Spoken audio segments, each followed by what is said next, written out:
Hello, today is Monday, June 30th. Welcome to episode 471 of Fault Lines, the National Security Institute's podcast that gets you quickly up to speed 3 times a week on the national security and foreign policy debate shaking up America. I'm NSI Advisory Board member Lester Munson.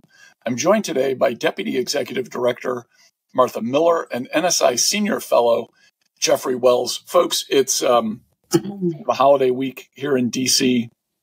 4th of July is on Friday. America will be 249 years old. That's pretty good. We will begin our 250th year as a country on Friday. I'm excited.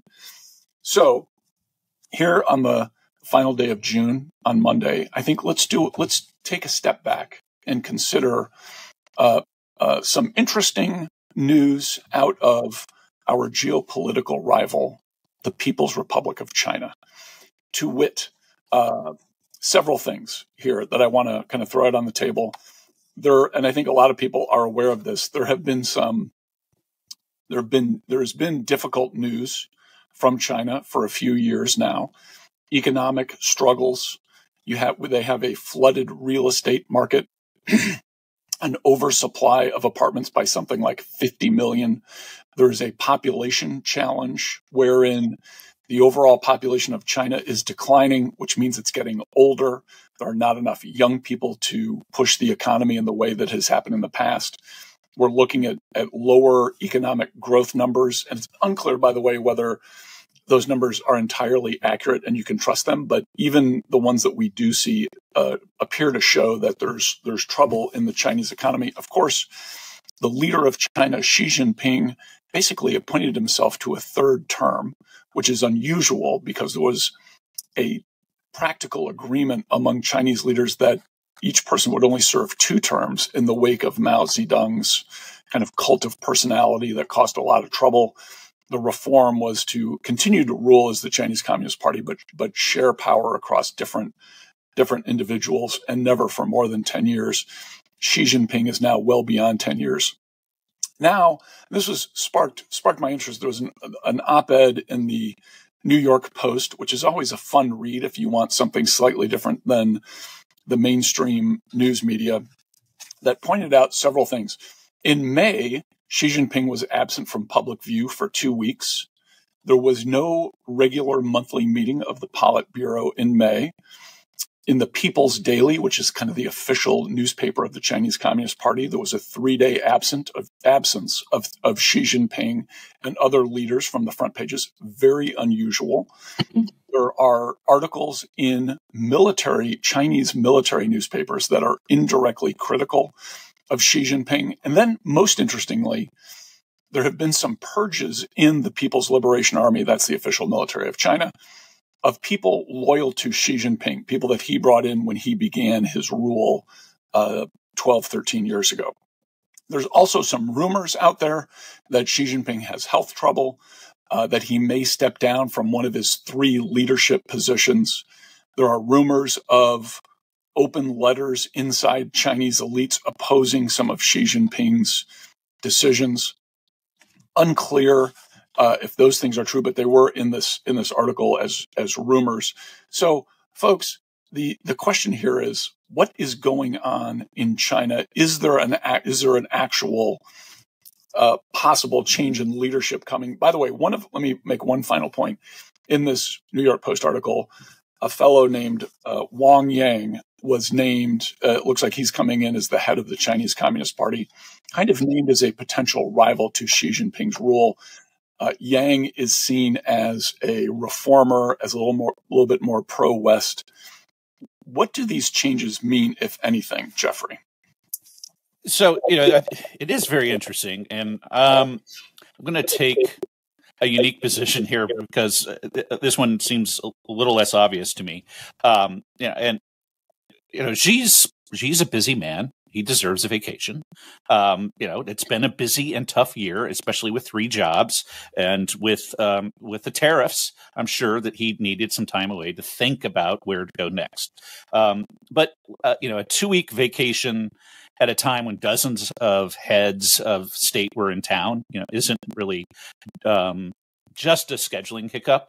It is a signal that there is some sort of internal faction going on. And whether this absence stems from health issues or a deliberate display of control or this is a quiet palace intrigue, it does highlight the opacity and fragility of top-level succession politics in the CCP. What's not unusual is that the CCP has historically used controlled retreats of their leaders, like Mao's Lushan Conference seclusion in 1959, as a testing ground for loyalty and a purging mechanism. And so, as you mentioned, there are purges going on. Perhaps these folks that he brought in were not quite as loyal. Perhaps this is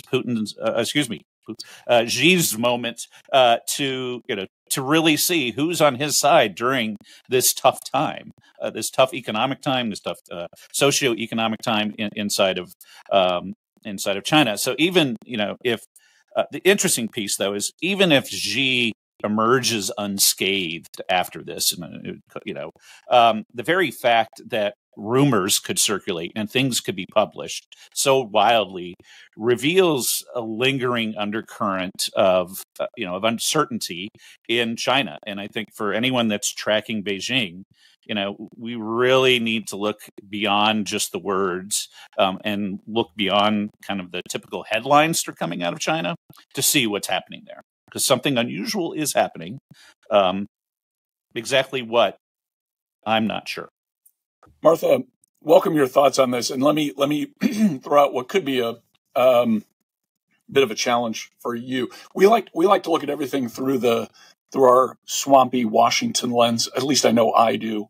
What does Trump mean? What does the U.S. mean? What is this? How has American politics affected everything that's going on in the world? We kind of look at everything that way. So I'm just going to go ahead and try this on you. China has been basically allied with Iran and its proxies. They've got some sort of crazy non-hostility deal with the Houthis. While the Houthis are attacking Western shipping, they're not attacking Chinese shipping. Iran obviously now as President Trump says, its nuclear weapons program has been obliterated. Maybe it has been. Maybe it's just been severely degraded. In any case, Iran is back in a corner. They don't have nearly the capability they did a year ago. Certainly their proxies don't. So China looks a little foolish in lining up with Iran. And then this amazing thing happens after the Iran-Israel peace deal ceasefire that Trump has arranged, which evidently is still holding. President Trump says, well, I'm going to let Iran sell energy supplies to China. That's fine with me. So here's President Trump throwing a bone to Xi Jinping. Is he trying to prop this guy up? Is he trying to give him a little lifeline while he's got this existential struggle back in Beijing? What's going on here? I love the possible conspiracy theory here. Or maybe it's not a conspiracy theory. Look, I mean, I think it's very interesting, to Jeffrey's point, no matter what, if, whether this is a loyalty test or for real, we are, seeing China in a weakened situation, right? Like, even if this is, all made up to suss out who is not loyal to Xi Jinping, to President Xi, it doesn't matter, because it means that he cannot assert himself on the world stage the way he typically has. So this actually has come at a very interesting time with what has happened with Iran. Xi did not come to their rescue. They didn't send any munitions Iran's way. They didn't offer a lifeline. Xi was not really in a position to do so. And certainly if this stuff is real, there will be a lot of uncertainty going forward, not just for China's allies, but also for us. And a lot of times, when China has had these kinds of, leadership vacuums or crises, it means that there's less predictability. It means that things actually could be, more strained and potentially more, I guess, really just less secure for everyone involved, because it could mean less predictability. for the United States, for everyone who deals with China. So yeah, like I think it's plausible. Maybe 20 years from now, we can see some declassified information and find out the answer to your question.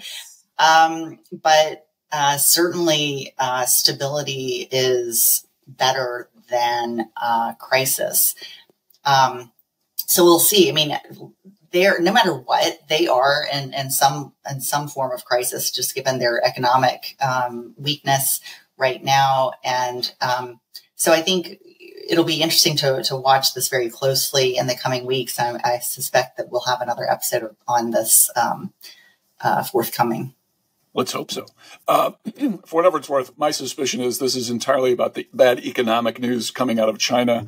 You know, they were on a growth pattern for a couple of generations. Now they're hitting the skids on economic growth. That invariably produces political turmoil in a country, and we're seeing it manifest inside the elites of the Chinese Communist Party. And maybe and if this is all true, then there's some pushback against Xi Jinping's power grab from the people who are right next to him in power. The question is going to be, is that satisfactory enough for the Chinese people? Or is this going to reveal even deeper divisions within the society? You know, the coastal elites versus the less well-off interior, which is kind of the traditional Chinese problem. And could you see like a real split between these different economic sectors? All remains to be seen. By the way, folks, we're just asking questions. You know, we don't necessarily know the answer here. We're just taking a look. We're asking some questions. This is all fair game. Okay, that's a wrap. Thanks always to Kelly Crowley, Taylor Lane, Claude Jennings, and the NSI staff for their help in producing today's episode. Join us on Wednesday, July 2nd, for another episode of Fault Lines, the National Security Institute's podcast that gets you smart fast on the national security and foreign policy debate shaking up America. Fault Lines is now on YouTube, so check out our channel for a video of today's episode. If you like what you heard or saw, please be sure to rate, review, and subscribe.